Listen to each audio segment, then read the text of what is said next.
So as we say Okay. in the world of everything, we go 5, 4, 3, 2, 1, and we're going to be live. This is 2OF Entertainment.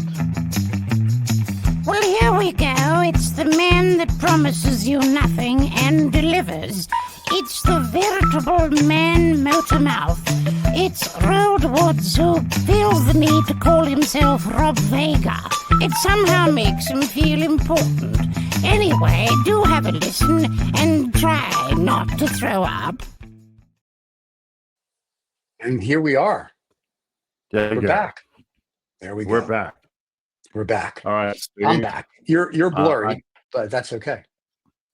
Oh, There you okay.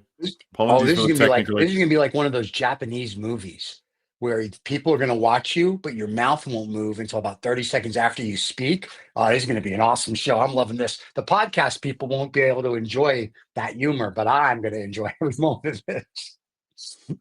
Do we have a bit of a lag situation going on from your side? No, right now we're good. But before we did, so I'm excited about the lag situation because I think it's great. Okay.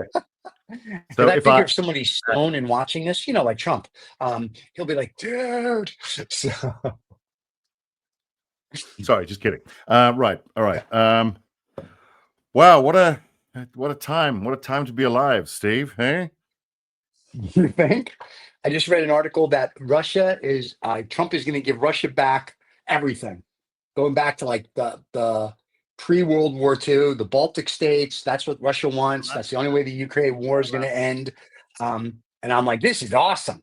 So, yay, we have a dictator, which we kind of all said in the beginning, and he's doing it. Good for him. So what about Alaska? Is he going to give that back too? No, I think we're keeping that because we have an image. Okay. We have an image. We need to keep Alaska. I think that's going to make the people in Alaska pretty happy. Yeah. Yes. I think. Yeah.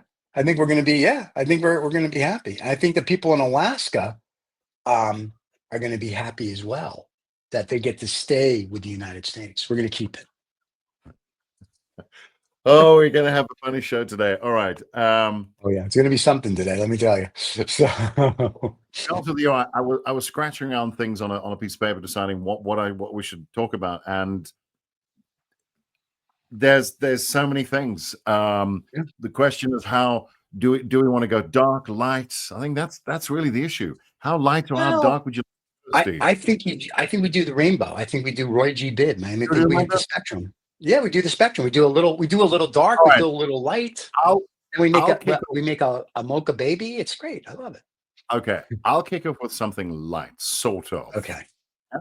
All right.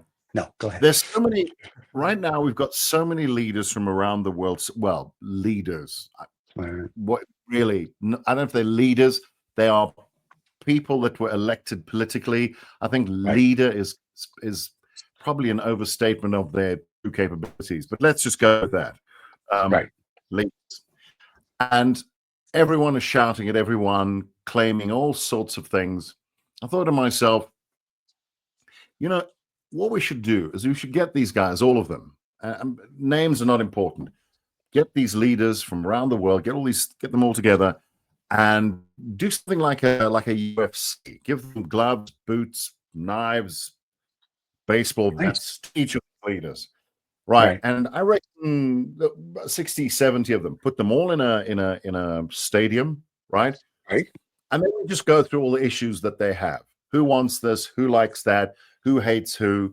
And then we, two at a time, two of them go into the ring. We do like an octagon thing, and they beat the crap out of each other, right? And then we sell the rights of that to whoever. We make money out of that, and we take that money, and we can be as philanthropic or as capitalistic as we like. And but at the end of the proceedings, there will be a couple of tens, hundreds of leaders that are bruised and beaten up, but everyone around the world is unaffected, unbruised, lying their heads off, and really this argument, this conversation, this debate, this fight, this conflict, this tension that we have in the world is contained within the octagon with all these leaders. I mean, like the way I it used think to be. so, because there is so much bullshit and misinformation flying around. But what I have found is that when the dust settles, when the bullshit settles, and Right. ordinary people from different parts of the world, different languages, different countries, colors, creeds, cultures, whatever, when they sit down and talk Right. normally, you find, hey, Steve, hey, Mike, hey, Right. John, Abdul, whoever, how you Right. doing? We're all good. How things? Oh, it's great. Yeah. Weather's good.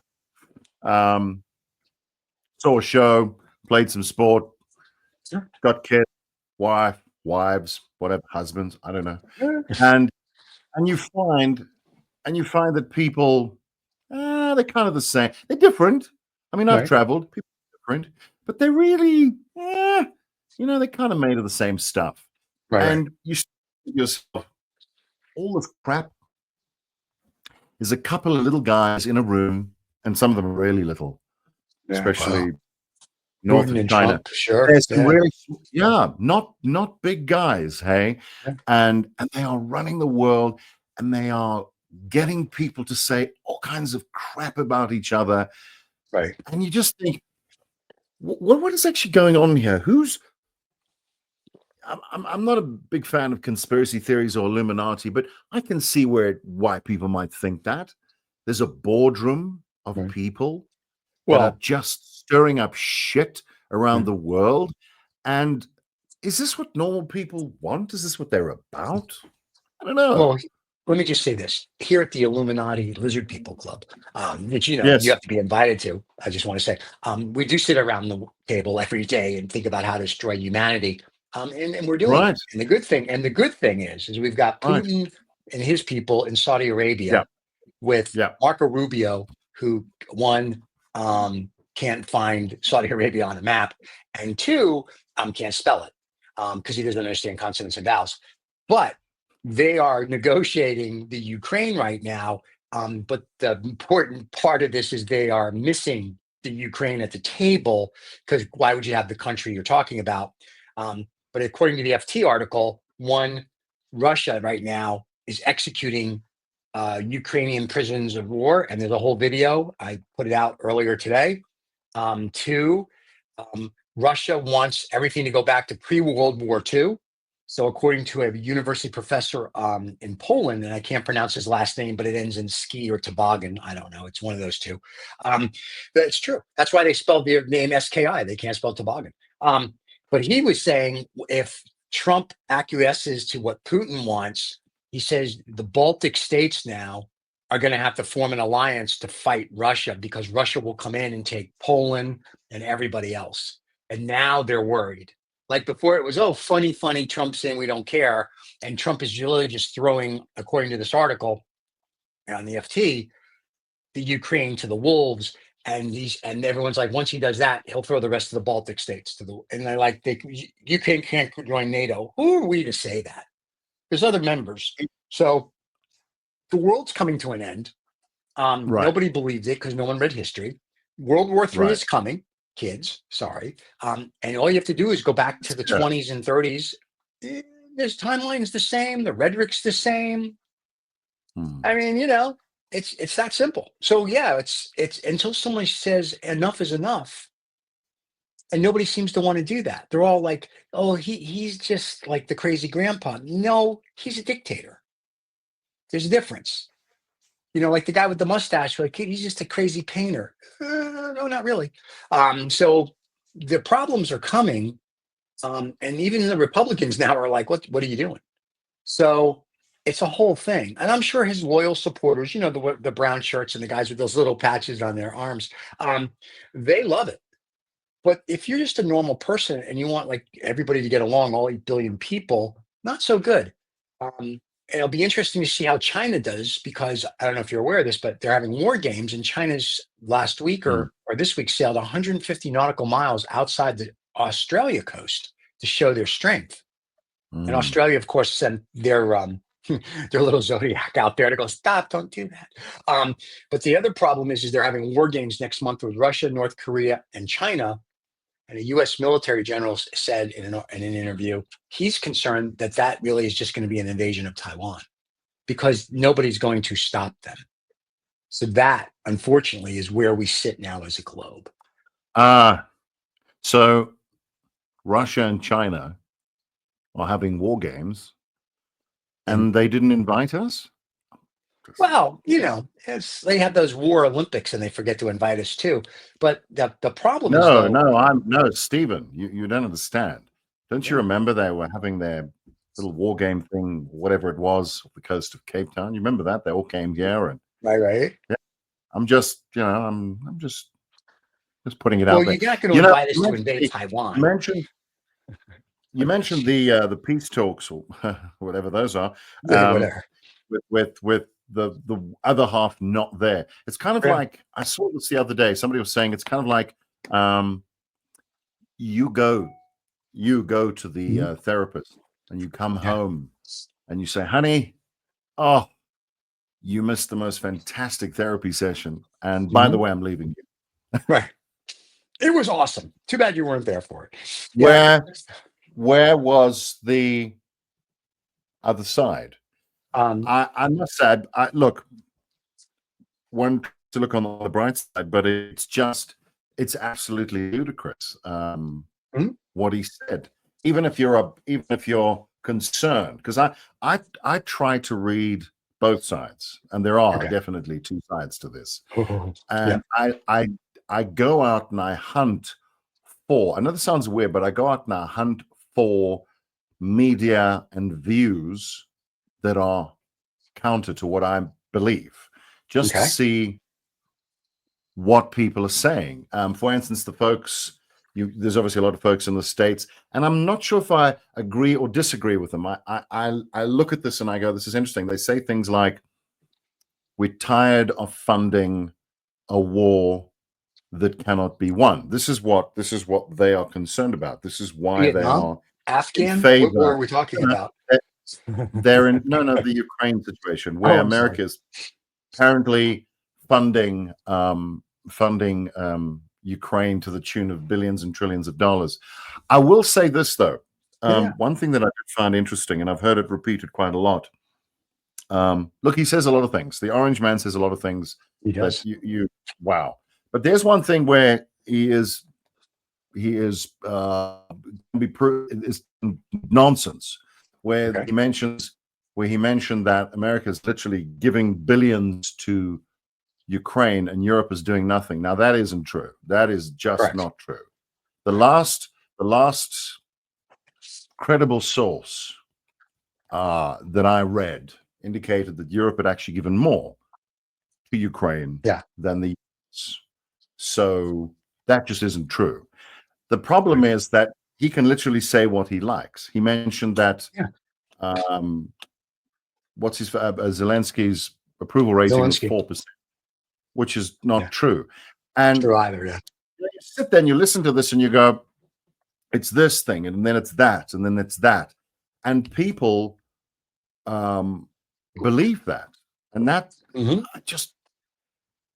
it's worrying that you've got someone who was so out of touch with what is real. These are facts. This isn't for debate. What is his approval rating? Look it up. How much has been given? How much has been received? These are things you can ascertain quite easily. But why would you want the facts when you have the Orange Man spouting bullshit? Because the problem is it's very, very volatile and dangerous situation. And you think? That's why I get back to my earlier suggestion that we take these people, the Trumps, the whoever's, and we say, fine, if you don't like Ukraine, fine, you and Vladimir can get the ring and go at it. I think you're going to get your ass kicked, but hey, maybe you land a good punch. I don't know. And get Vlad in there, and you guys can all thrash this out. And then we can watch, and we don't have to be affected by all your whatever that is. I like your idea, but it'd be better if they have hot wives and we oil them up, and we do like an oil wrestling, mud wrestling. We do an oil mud wrestling contest. That would be better. That would be the pre-event before the guys fighting in like the Royal Rumble. got to be. You've got to think of the entertainment value and money. and Looking at repeat money. business. There's got to be a second season, right? Yeah. There you go. You don't. There you have it. Right. I see you're going with it, Stephen. You don't want a once off. You don't want them to beat the crap out of each other and then they never fight again. And you go, well, shit. Where's season 2? What's season 2 going to be about? So you have season 1, where the build up these to guys the will fight. get in and beat the crap out of each other. Who knows what happens? Yeah. Then season 2, then the wives get into it, and then season 3. What do we do for season 3? Maybe the kids. The family. No, put the kids. Yeah, put the kids in. The son-in-laws, all of them. Family. Yeah. Get what's his like name? the Kardashians. John Jr., Eric. Yeah, get them in the ring. Whole bunch. Oh, that'd be great. I love it. The grandkids can because go. As I said to someone, all these things these guys say, all these concerns these leaders have, I look at them and I go, mate, that is a you problem. That's you. That's your problem. The people who are getting affected by all of this, that's not really fair for them. So why don't you just keep your problems with you, and you and your presidential colleagues, your extended families, and as you said, your wives, you can all get into it. We can watch, have a beer, make some money. Good old days. Like Genghis Khan, Attila the Hun, they were leaders. They were there. They would fight. If you want the war in Ukraine to be over, Zelensky's fighting. Putin's back in Moscow. Hey, Putin, get your ass to the front line. Be a leader. Trump, same thing. You want to end the war? Go be a leader. Go get the front. So, but it'll be fun. And by the way, Zelensky yesterday in a press conference called Trump a dictator several times and said that he lies. And I was like, well, and he didn't mince his words. The video's out there. It was on between the Wall Street Journal, the Financial Times, even Bloomberg had that 2-minute clip. And I was like, well, that's pretty nice. So that's the that he's fed up with Trump. And as he said, we're not doing peace with Russia. Yes, I'm here. So now I'm going to, just because that's what I like to do. Remember I said I like to come at this from all sides? Sure. Okay. This is a lousy connection, so we're going to have some strange conversations and talking over each other. I do apologize, but let's just get on with it. So here's what I do. I take that position, then I jump onto the other side and I go, hang on. Why are so many people, not just the US, around the world, why are people and which people are believing this stuff, and why do they want to believe this stuff? And this raises another interesting point for me. Look, if things were normal in the world, if everything was fine and everything was cool, Trump would stand up and he would say, Zelensky's got a 4% approval rating. He's a dictator. He didn't win elections and blah, blah, blah. And he should have sold for 3 years. And everyone would have gone, ha, ha, ha. But the question is, the question you got to ask yourself is not that Trump is saying that. I've said this before. He is no surprise. He is no surprise. He hasn't changed. His behavior is not a surprise. It's not unexpected. He's just about getting a deal done. He wants a deal done. And I get that. It'll be good for him. It'll be good for him. If he could do a deal and somehow and push the situation, and then the war was over. I mean, I'm not kidding. They would nominate him for a peace prize. That's that. I have a question on that hypothesis. Hang on, Steve. Okay, let me finish this. Yeah. So I know why I get what his motive. I get why he's doing that. Right. The question you have to ask yourself is, why is his message? Why is it being received? Why is it even being considered? And that is the issue. And I want to say it's because we have this pendulum in the world. Mm-hmm. We push for things. And when we push for things, whether it be we're trying to right a wrong from the past, very noble, but we tend to push a little far. And then what happens is we get into somebody else's human rights field. And then they start getting upset. So taking the American situation, we've already discussed this. The strength of the country is its diversity. Mm-hmm. But there are a bunch of people there, rightly or wrongly, who perhaps feel I'm not being listened to.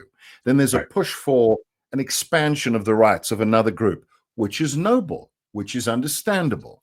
And that Right. as that and we get to a point where that just starts to feed in, and it pushes it. They feel like that is pushing onto their field. And then they push back and they will say, yes, we're gonna put a guy like this in, we're gonna go with him because as we've said before, he listens to us. Yes, you may think he's crazy, but your guy wasn't listening to us. And Mhm. so we get this situation where you have a president of the US on the global media stage calling a country that was invaded, calling his leader a dictator. That's why Mhm. that's how we got there. Because people on both sides weren't being listened to. Mhm. So that's to me is the large issue. This is all fun and games, and we can joke about leaders. We must put them in a cage, and they must all beat Mhm. each other up. Oh, that was a joke. How did we get to this point? How did we get to the point where a guy like Trump, and everybody knows who he is, Mhm. we know what he was, and he's literally standing there and being listened to and respected for having that opinion and that position. You may know or believe that what he says is wrong, but there are millions of people who agree with him, and therein is a nugget, is an issue that you've Mhm. got to look at. How do we how did we get here? How did we get to this insane point in the world in relationships and politics? And that's the question that I posed. How did we get to that? How did we get there? That's not Because hard to answer at all. this is Saturday Night Live on a grand scale, Yeah. except it's Oh, real. it's good for Saturday Night Live. First of Yeah. all, if creating peace in the Ukraine is Russia taking over the Ukraine and making it go back to pre-World War II. So I don't think he's winning the Nobel Prize for that unless he buys the Nobel Prize. He And thinks he two, is. oh, he's a genius. Yeah, but he And is. Genuinely. sure, let's go with that. So is Elon Musk. The other thing is that you the reason that we have what we have is called nationalism. And you can go back into the 30s, and there's a whole bunch of books on it. And a guy with a mustache wrote one. And all Trump is doing is using that playbook of nationalism. I listened to a guy that his PhD is in German history. And he said, if you gave him a list of Trump quotes and Hitler quotes, because he did his dissertation on Hitler, he said, I would be hard pressed to tell you who said what. And I thought that was an interesting comment.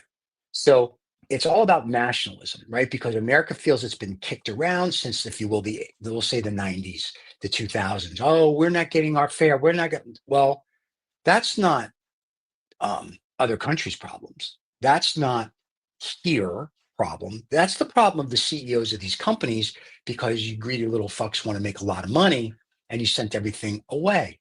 So when you send things away, you screw up us.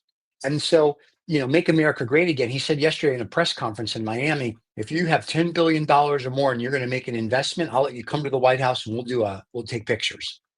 So America now is for sale. So that's why I always joke to BYD, hey, you have $10 billion, come over and build a plant. There's a Tesla plant that's not going to be in much use anymore. I'm sure you can build your stuff right there and it's already done. So it's one of those things. It's like people are like, oh, America, America.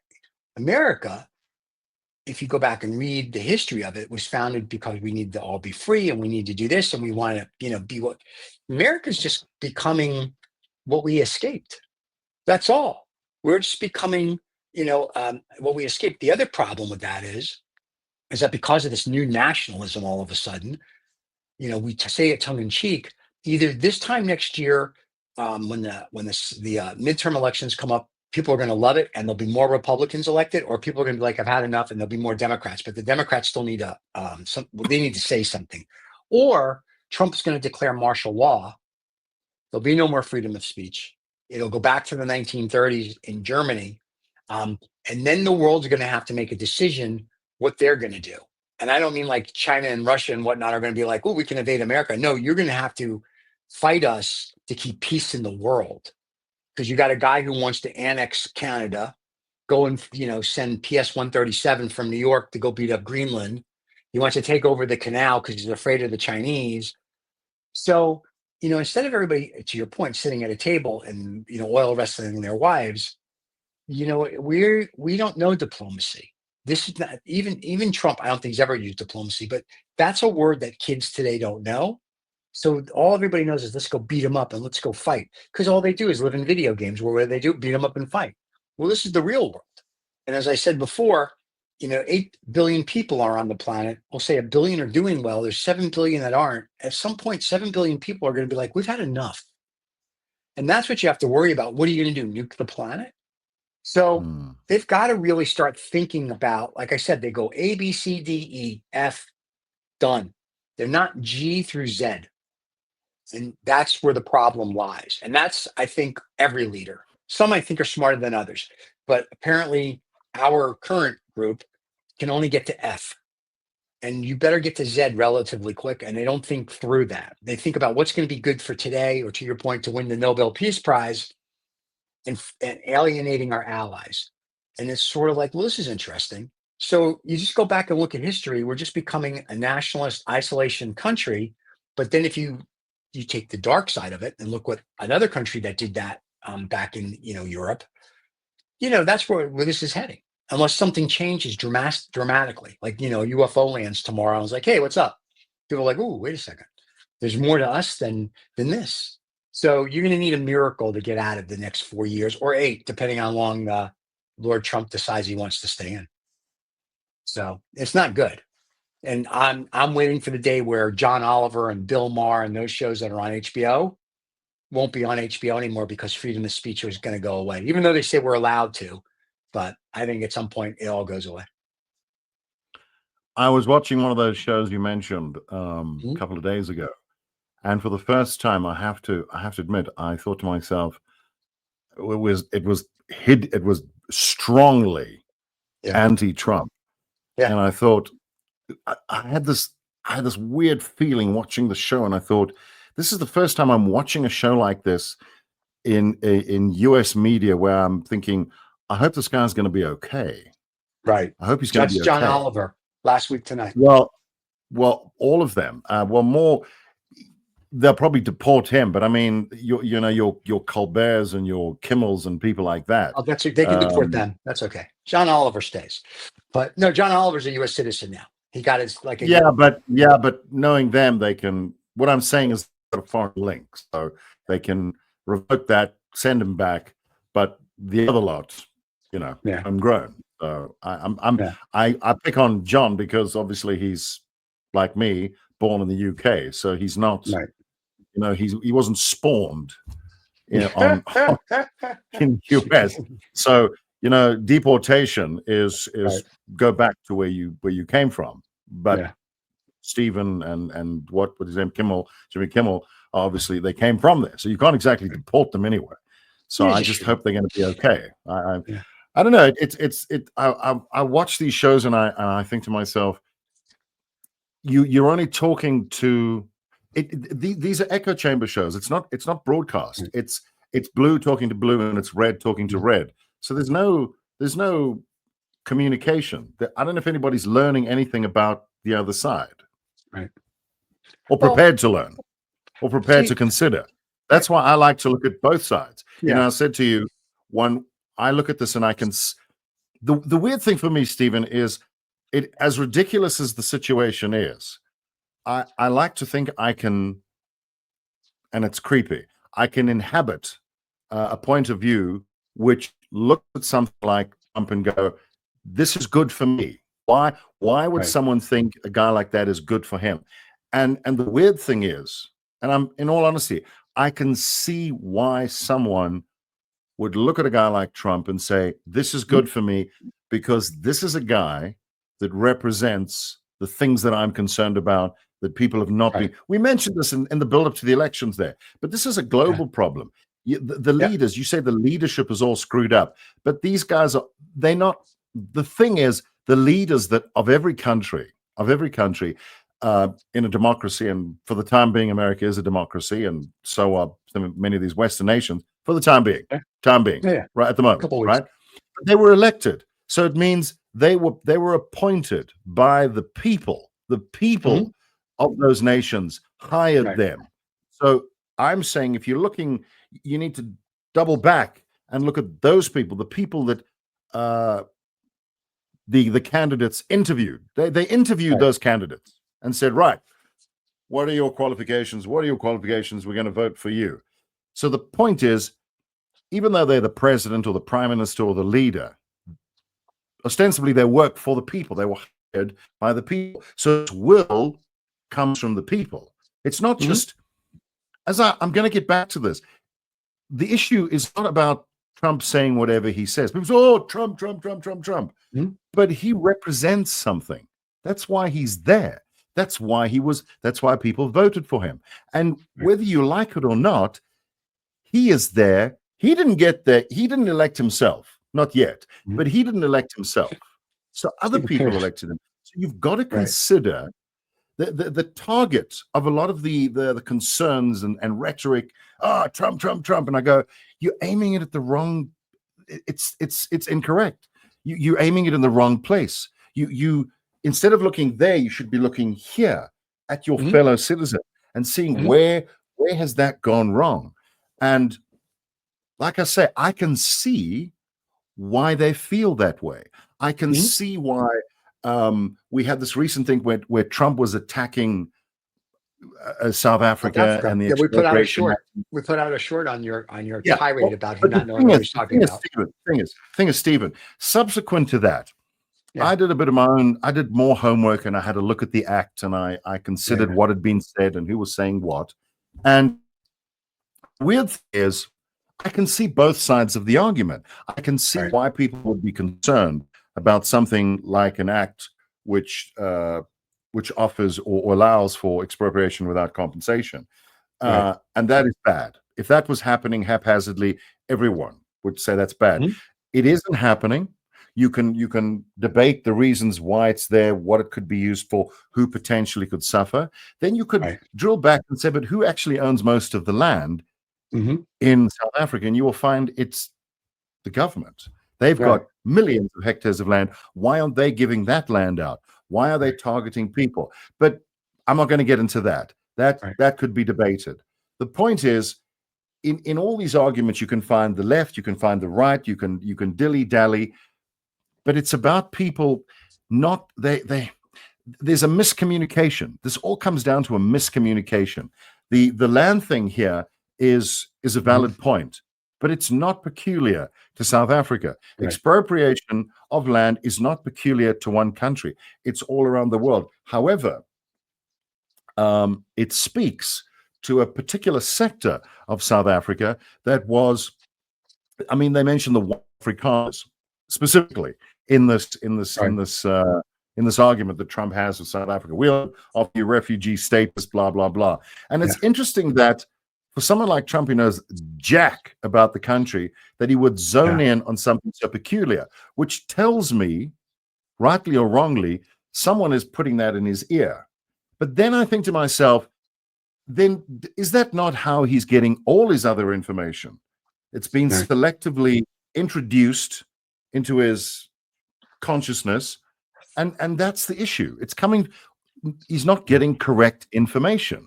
And that's the problem. And yet he's the guy with the finger on the red button, and that's the problem for me. Where's he getting this stuff from? Because there's arguments for both sides. There's arguments for both sides that can be put forward here. I think your problem is that you have, the emperor's wearing no clothes. You've got President Musk that's in the White House, and his Doge people. And federal judges are stopping 90% of what they're trying to do. Like, oh, whoa, you can't do that. You can't do this. Now, they gave out statistics yesterday, which I know can't be true. He said, there's somebody that's 300 years old that's receiving a Social Security check. And I'm thinking, can you prove that? Like, can you show us these documents? Like, he used his speech in Miami yesterday, and it was carried live on Bloomberg. And I said, I'm going to watch it and see what he says. And so when they talk about Social Security, there's 3 million people that are, I guess he said, between 1 million and 9 million years old. I'm like, maybe, we have a country of 300 million people. That's probably maybe correct. But then he's like, there's people from 120 to 150, 180. He's going through this stuff. And I'm thinking, I don't know if that's true. Yeah, I'm thinking to myself, I don't know if that's true, or are you making it up you're making a point? it's kind of like when Ronald Reagan, his last term, had a little dementia and was like, I stood on this carrier, and everybody went back and looked at his movie that he was talking about. It wasn't him.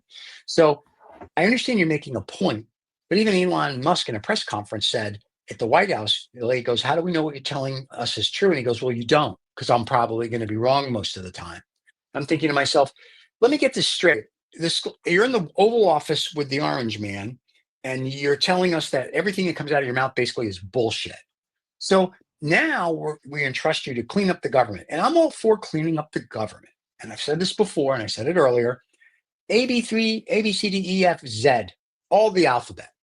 But these guys are going A, B, C, D, E, F. Okay, where's the rest of the alphabet? How are you getting me to Z? And they're not. So while they're doing all this happy horseshit and causing all this hazarai, that's a problem because no one's thinking through the next level. So, and these people are like, this is great. We're going to get, I bumped into a lady yesterday, 2 days ago, standing in line. And she just started to talk to me because I have that face, that says, go fuck yourself. Apparently you have to talk to me. And she was telling me how wonderful Trump was. I was like, really? I said, why is he wonderful? Because I'm curious. And she's like, oh, he's going to clean up America. I'm going to save trillions of dollars. And I'm like, cool. I go, where are we going to save these trillions? Oh, she goes, Social Security. I go, what about it? She goes, all these people that are getting it. I go, right. I said, I've heard that.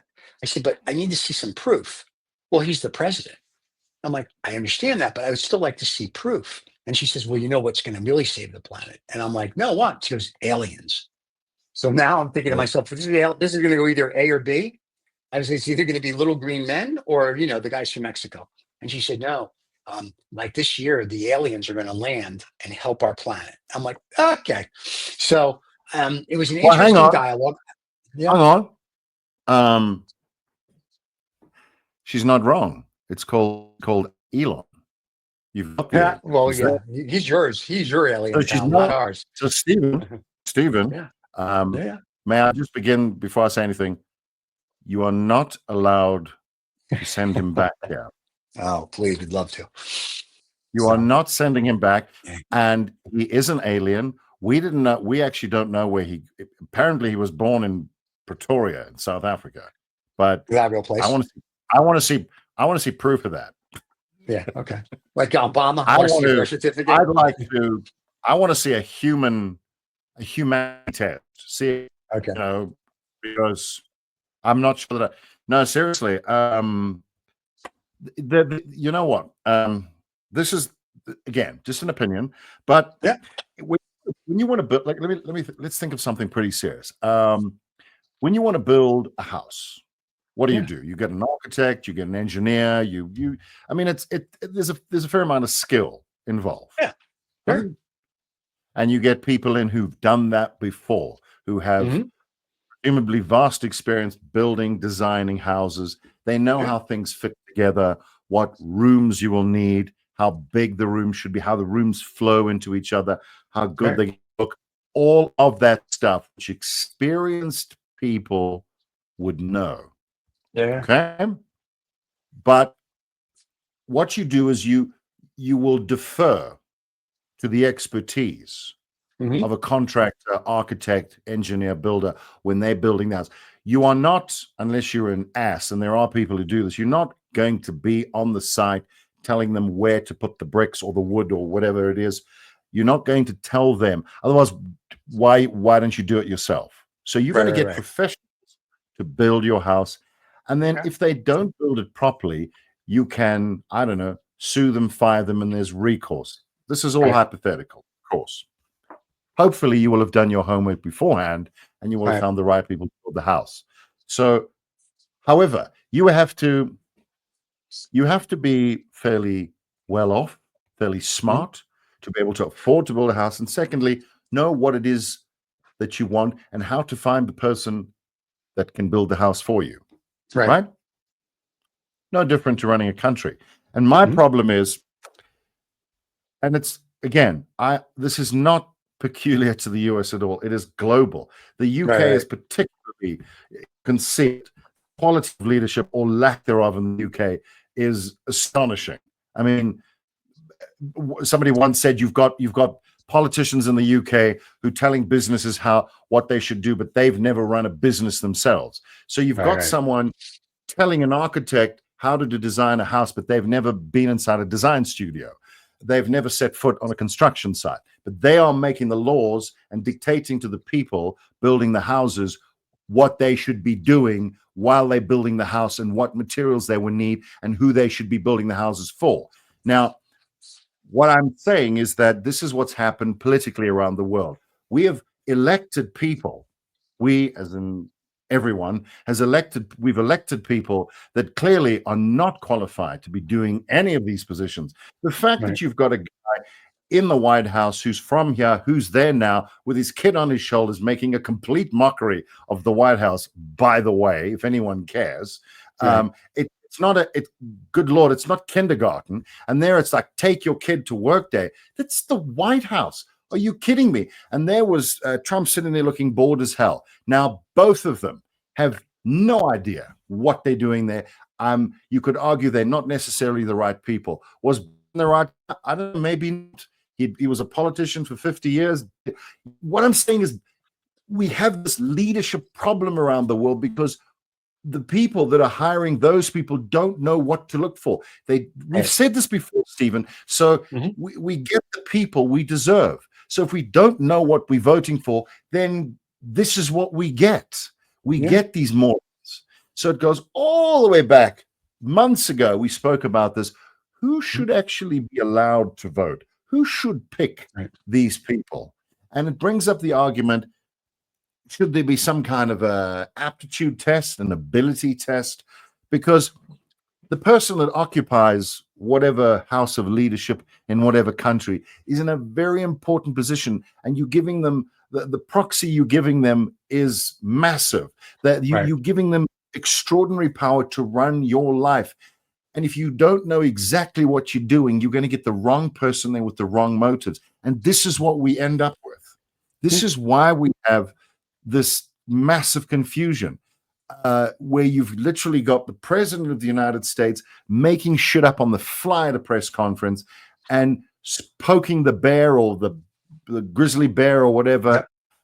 And this is what happens. We've got people, I'm not necessarily saying they are not intelligent, but I call into question the competency of all these. I mean, our lot here are extraordinarily incompetent. I mean, Joburg, for instance, Johannesburg, if you don't even know what that is, Joburg, as we call it here, is on the verge of infrastructural collapse because we've had leaders that the majority of people have elected who have stolen the city blind. They've enriched themselves in the name of transformation and helping people, but they've done nothing for any of the people who actually elected them. They've done nothing. And the proof is for all to see. So this is not peculiar to the US or anything. It is here too. It's in the UK as well. So the people are suffering because they've got the wrong people in office, and they don't know how to find the right people. They just don't. They are not qualified. The Brexit thing, all the crap that the British people were told about Brexit, how it was going to do X, Y, and Z, and it was blatantly false. And they're paying the price. But yes, they had the right to vote, and yes, they decided to leave, but they didn't know what they were leaving or why they were leaving or what the consequences would be. I'm not saying I've got all the facts, but they certainly didn't have them. But they had the power to make that decision. And it's the same for any election, any big decision. So this is why, going back to my original thing, why we have this clown show going on, because the people that we've elected haven't a foggiest clue what they're doing because we put them there. No, that's what I'm aware. But the problem though is that here's the problem in America, if I may. And I'm an American, so this is how I see it. We have two parties. We have a donkey and we have an elephant, which is nice if you like donkeys and elephants. But I'm like, why can't we have a couple more parties? And you know, ones with IQ points would be good. And then this way, when you go to the poll, and it's like you have this guy or this girl, and you have like 4 or 5 candidates you can choose from. and they're all, if you will, lack of a better term, qualified in whoever's mind to Yeah. run your country, instead of having, we only have Republicans and Democrats. Well, that's bullshit. There's been other parties that have had smart people. It's just that they never made it for whatever reason. So I think our whole system, I mean, after after it implodes after Trump and they rebuild it, maybe this time they'll rebuild it with a little more than let's have two parties. And the electoral college as well needs to go. It really is a popular vote. And if you win the popular vote, then you're the president. I think Trump won the popular vote. So you're president. Congratulations. In 4 years, we go. The issues go back long ago. And part of it's, he never conceded the other election. So, it goes through all of this stuff. And you're just like, and this is what the Americans wanted. You wanted an authoritarian or a dictator. So America now is no longer a country. It is a monopoly game for, if you're a country or a rich person and you have enough money, one, you can get your picture with the president.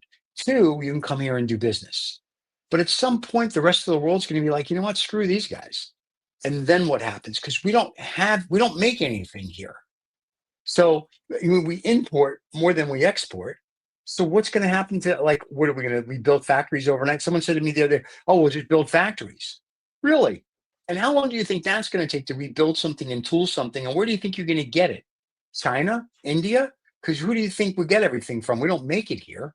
So it becomes this issue of, we've become complacent, we become fat and lazy, and because of that, this is the issue. So it's great that he's opening up the country and making it a monopoly game, and I hope it really does bring all the jobs that he said yesterday in his press conference. Oh, he said SoftBank and AI, whatever, are going to invest up to $500 billion. Well, they don't have $500 billion, so I don't know where SoftBank's getting $500 billion from with Sam Altman's company. I think between the both of them, they have 20 or 30 billion. So they're about 480 shy. Then he talked about, the Japanese government's going to make an investment here, I guess, instead of taking over U.S. Steel. We'll see. And all the stuff they talk about, there's 100,000 jobs here and jobs there. Okay. And where is it? That's what you did your first term. So-and-so was building a plant that was going to bring in 10,000 jobs. The plant was never built. Where are this? How long is it going to take them to do this? 50 years? Okay, well, what about now? And what's really interesting, an article in the FT this morning, that the European stock market, since Trump's been president, has outperformed the US stock market. So I found that interesting. So, we're not the shining light we used to be. We still are for right now. But, depending how this goes, in the next 6 to 12 months, we may not be the shining light. People are going to look to China and go, China's pretty good. China's good. You know what I'm saying? It's like the UAE is good. I mean, and we're not, it's not 1960 anymore. And I think part of the problem is that it's like when they elected JFK, these people wanted Camelot. They were romanticizing about Camelot. Then they elected Obama. And I think that those people that missed, that were too young to appreciate JFK. Oh, Obama and Michelle will be like Camelot. Okay, so we elected that. The people who want Trump are yearning for a time where, for lack of a better term, America was America. We were great. We were the baba, because we've fallen. And I think those are the people that we want Trump, and we want this, whether you're an immigrant or you're not, or that, all these people that voted for him. And I don't think they understand the bigger picture. And not to their fault, it's the Democrats didn't give them a better picture. And so the problem is going to be, if you don't have someone to run against the orange guy, J.D. Vance is going to be, just say, the next president in 4 years. And I've read some of his stuff. So that's bad. So, you know what I'm saying? It's like, if you can't give a better alternative, then we're just going to keep throwing shit at you. And that's, I think, part of the issue we have. Steve, I want to just say a few things, and then I'm going to have to tootle off. So the first thing I wanted to say was, what does worry me about J.D. Vance is well, first of all, his speech at in Munich. Was it in Munich? Was it Munich? Yep, yeah, it was in Munich. And the guy who went to political loved it. Was absolutely extraordinary. And to quote you, the guy needs to read a history book. That's all I want to say on that. Okay. And it was really the whole NATO thing. Look who started NATO and why they started NATO. Yep. Look close to home and understand why it was started and who it benefited ultimately. This wasn't a European only thing. So just saying that's easy to find out. Anyway, that's what I wanted to say. Choice of parties. The one thing that struck me when I first got to the US back in the early 90s was I landed in Miami. I drove across to Tampa, up through to Gainesville, St. Petersburg, I think it is. That whole drive, gorgeous, lovely. But at some point on that drive, this was, what year was it? Doesn't matter what year it was. It was 96. It was 96. Thank you. Yeah. That's right. My brain is telling me it was the year after the Oklahoma thing, because then I ended up in Norman, Oklahoma, and my friend took me to the memorial. Right. So it was 96, mid 96. And the thing that struck me, I got a bit of a sniffle and hay fever, and I went into a drugstore, a Walmart or whatever it was. And I said to the guy, look, I've got a bit of a situation. And he said, right, what do you need? And he pointed me to an aisle that was a mile long, a mile wide, with millions of options. Right. And I went, God, how does anybody decide anything in this country? There's so many options. And then later on, I went to a coffee store and it was myriad of choices. And I went, God, this country is about choices. But I enjoyed that. I later came to enjoy that. America's about choices. It's all about lots of options. People love options, many options, except in freaking politics, which is really odd. And the two choices, you mentioned the donkey and the elephant, as much as they fight each other, as an outside, if you look at what they are fundamentally about, they're over here. Around the world, you have parties that are vastly more different, with a myriad of choices between them. But so the political spectrum is really small, and it's sitting over here on one part of the chessboard. So there is there is a lot of room for extra parties. That's all I wanted to say on that. The third and final thing I wanted to say before I go. My son raised an interesting point. You were talking about China and what they do and don't do, and they manufacture, etc. So we were having a little random dinner the other night, and we were talking about TikTok and how it was banned and then it was unbanned in the US, and how Trump loved it and then he hated it, then he loved it again, and who he loved it for and why he loved it. And my son said to me, which was interesting, he said, you might have heard this before, and I think I might have heard this myself, but he said, the crazy thing about TikTok, I asked him, I said, what do you think of TikTok? He says, Dad, I don't have TikTok. My son's 24. He says, I don't have TikTok. And I said, but surely, you guys, your generation. He said, I don't have TikTok. He said, and I quote, he said, it's, what did he say? It's brain rot material. He said, it rots brain. And he said, the Americans are so worried about it being this Chinese company and blah, blah, blah. He said, the real problem is, he said, in China, it's used as an educational tool. You have TikTokers in China using it for education. People who want to be astronauts and physicists and scientists and develop scientific solutions and engineering solutions. This is what a TikToker is within China. But in the US, it's just, he says, and I quote, he says, Dad, it's just garbage. They're making garbage. And then the Chinese are paying them to keep making garbage. It's almost like they're rotting a whole generation's brain. Now, I'm just passing something on from Gen Z or Gen Z. That's not a pass on. That was a big article about 18 months ago in the Financial Times and the Wall Street Journal, and it talked about that TikTok in China. It definitely does doctors, lawyers, attorneys, engineers, and whatever, and everywhere else in the world is for shit. So we talked about that on Lost Dollar Business Club probably a year ago. So brain rot. It's brain rot. Yeah, it's crap. Yeah.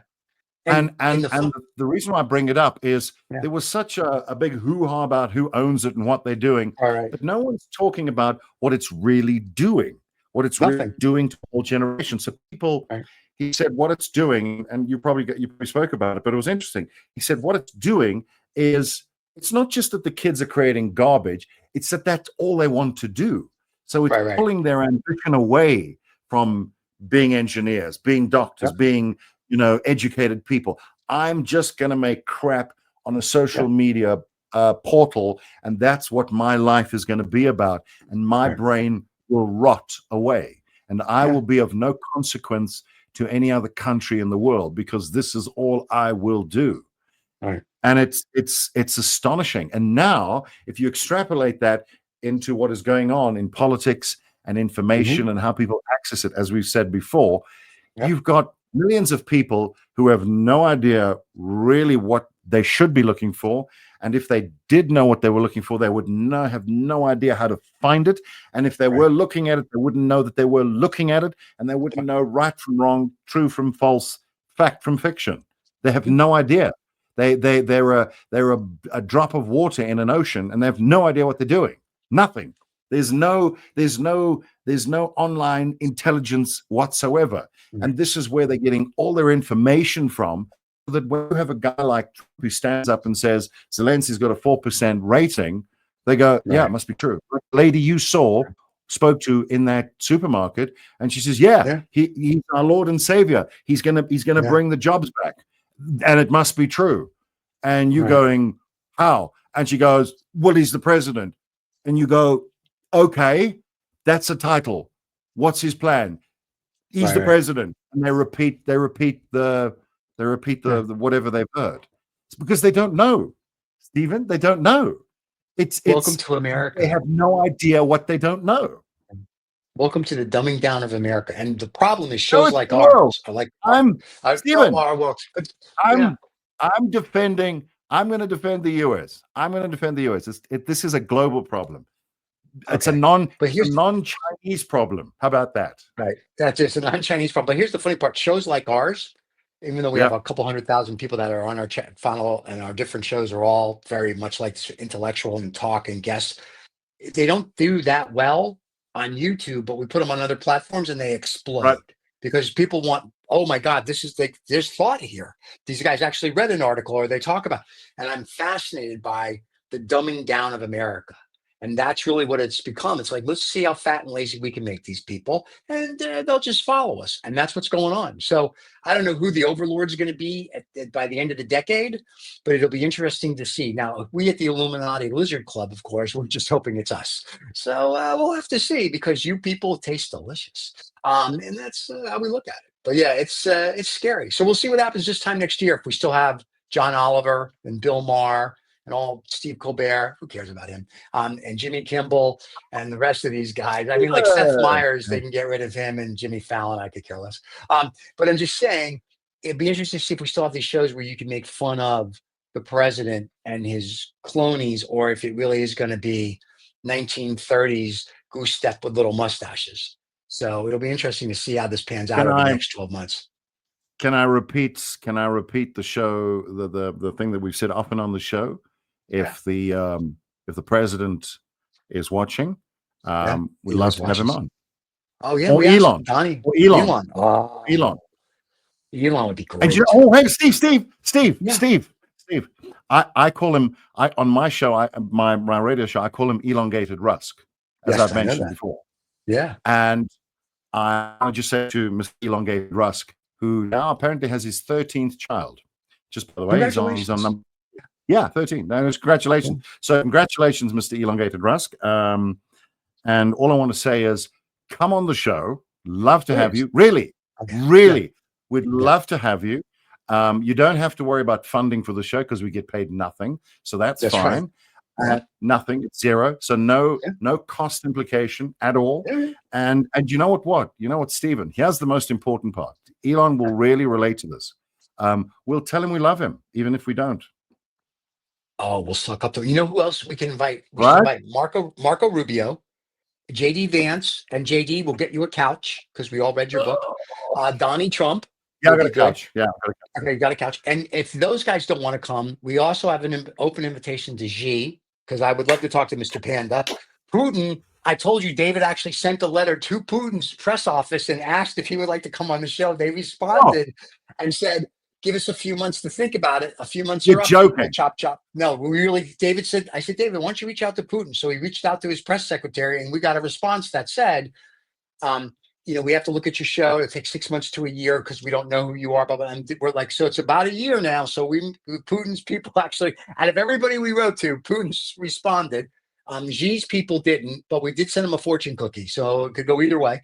And I'm just thinking, any of these leaders, Zelensky, love to have him on.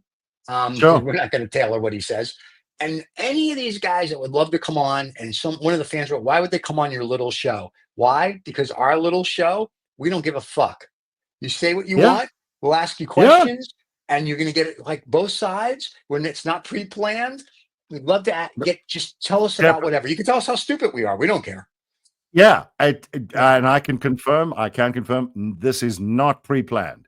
If you haven't managed to figure that out, no plan. Anything goes. Right. There is zero censorship. Nothing. It's whatever. And also John Oliver. We can have John Oliver come on the show because John Oliver would be fun to have. Yeah, and you guys could talk about your homeland, and I can nod off for the day. So right. But anyway, it's been good to see you. I hope to see you next week. To all the people in South Africa, good luck with your land grab there. I hear next week if you were, and good luck with that. And Trump's going to help you. There is under Vaguely True in our playlist, there is a 12-minute rant that our host here has given us on the South African land grab and all the pros and cons and facts of it. If you want to watch that, you can. And if not, we'll see you live next Thursday, and we'll go from there. All right.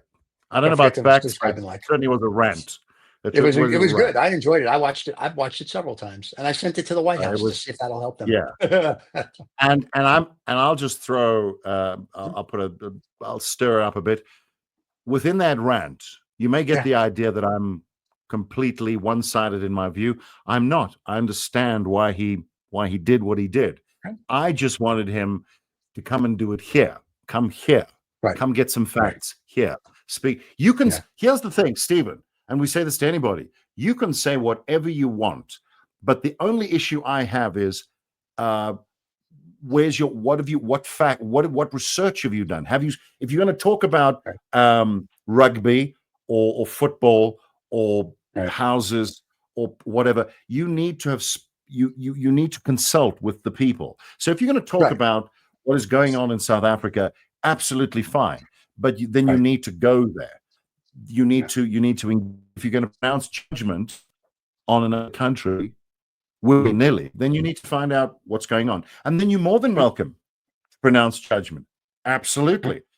But if you don't have, if you have to have done your homework. That's all. That's it. Just engage with people who've lived there. And this is true. This is why, Stephen, I know you often throw the US under the bus, and then I say, but hang on, Stephen, I'm defending the US. It's not only in the US. I've traveled, you've traveled. Idiocy is global. It's not peculiar to the US. It's global. It's a human problem. It's not an American problem. It's a global problem. We are America, and we make idiocy great because we're the number one country in the world. So we make it look better than anybody else because we're America. And I love it. Make idiocy great again. Vega. We make America great again and make idiocy great again because we are patriotic and we love America. And without America, we would have nothing. So there you go, ladies and gentlemen. Have a wonderful day. Don't forget to subscribe and like. We'll see you all next Thursday. Cheers, everybody. And remember, John Oliver, open invitation. Thank you so much for listening to this Rolled Woods Robb Vega, whatever the hell he wants to call himself, fellow. You know, this podcast thing, it makes him feel very important, and he's a difficult fellow as it is to deal with. So thank you so much for putting up with him, and do take care.